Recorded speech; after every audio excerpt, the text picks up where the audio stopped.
A humildade leva à evolução. Texto de Vital Froze, 9 de agosto de 2023. Amados, existe uma citação que diz: a humildade leva à evolução e a evolução traz a humildade. Parece um tanto confuso, mas na verdade é uma frase lógica. A evolução da alma encarnada num mundo de provas e expiações, onde a lei de causa e efeito é a regente das normas divinas, não é atingida sem que a humildade se torne um hábito. As paixões da terceira dimensão são um grande empecilho para a ascensão. A vaidade, o ego, o desejo ardente de poder e o orgulho descontrolado estão sempre na contramão da humildade. Ao desapegar-se dessas paixões, a alma encarnada começa a trilhar o seu caminho ascendente. Uma vez atingidos os degraus mais elevados da escada evolutiva, a alma então se torna ainda mais humilde, e nesta condição ela compreende as demais almas encarnadas, podendo desta forma auxiliar de uma maneira mais eficiente. Neste estado de consciência, ela se comunica com os outros encarnados, na verdadeira linguagem da alma. Os terapeutas, os canalizadores e os orientadores que estão espalhados por toda a parte do planeta Terra começam a perceber que não é tanto o conteúdo de suas mensagens e nem tampouco as técnicas utilizadas que trazem o conforto e a cura para os outros. O que de fato promove o bom resultado é a frequência que se coloca neste trabalho. O amor, a alegria e a compaixão contidos nesse trabalho cria a energia da cura automaticamente, pois entra na frequência do Criador e das leis universais do Um. O exemplo mais conhecido neste processo é do próprio Jesus Cristo. A frequência elevada de suas palavras, a amorosidade com que falava e a compaixão pelos que lhe seguiam eram os ingredientes que produziam os ditos milagres. Quando Jesus falava sobre os reinos dos céus, as pessoas entravam em estados especiais de consciência e atingiam uma vibração quase que idêntica à do próprio Mestre.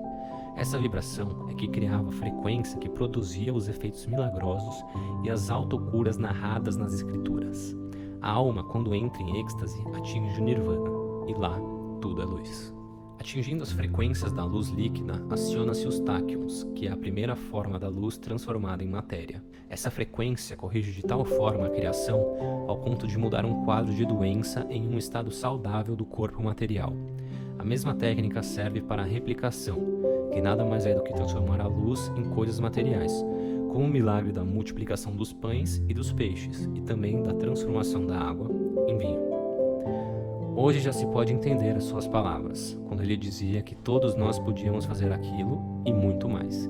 Se passaram 2000 anos até que a nossa consciência pudesse compreender o poder que ela tem.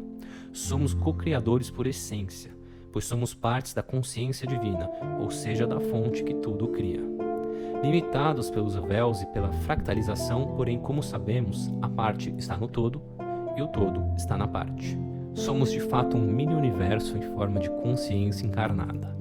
Toda a sabedoria divina que cria os mundos e tudo o que está neles, de certa forma, está dentro de cada um de nós. Esquecer disso era a regra, a fim de experienciar a criação na ilusão de ausência de luz. Agora este tempo está terminando, pois o prazo estipulado pelo Criador Maior se esgota rapidamente. Aquilo que parecia um mundo de trevas vai se iluminando gradativamente e a Terra passará por um salto quântico, energeticamente falando, e da terceira dimensão ela irá para a quinta dimensão. Todas as formas de consciências existentes neste planeta passarão por um grande upgrade fantástico, e é isso que se chama de transição planetária. Nada e nem ninguém pode parar aquilo que está regido pelas leis divinas. Você que ouve essa mensagem pode ter certeza de que essa frequência mais elevada, aquela que proporciona as curas e os milagres, está no seu alcance agora. Não é uma questão de conhecimento, mas de frequência amorosa. Ver, ouvir e falar com misericórdia. Com esses sentidos harmoniosos, o homem é capaz de recriar o mundo e a sua humanidade.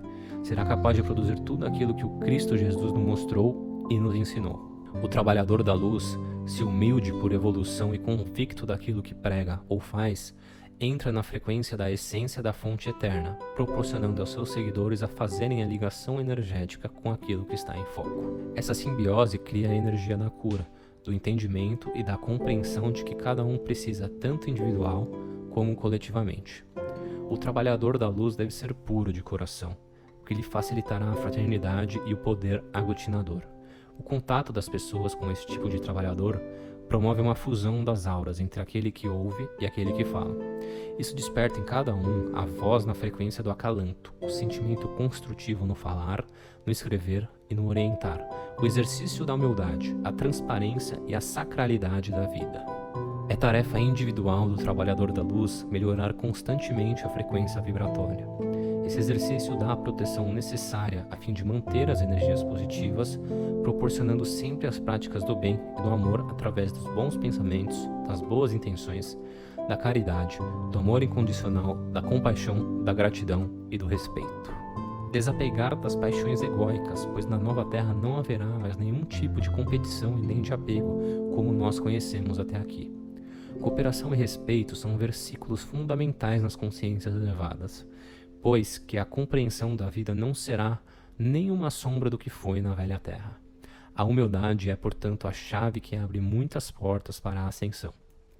A humildade leva à evolução, e a evolução traz a humildade. Eu sou o Vital Froze e minha missão é o esclarecimento. Namastê.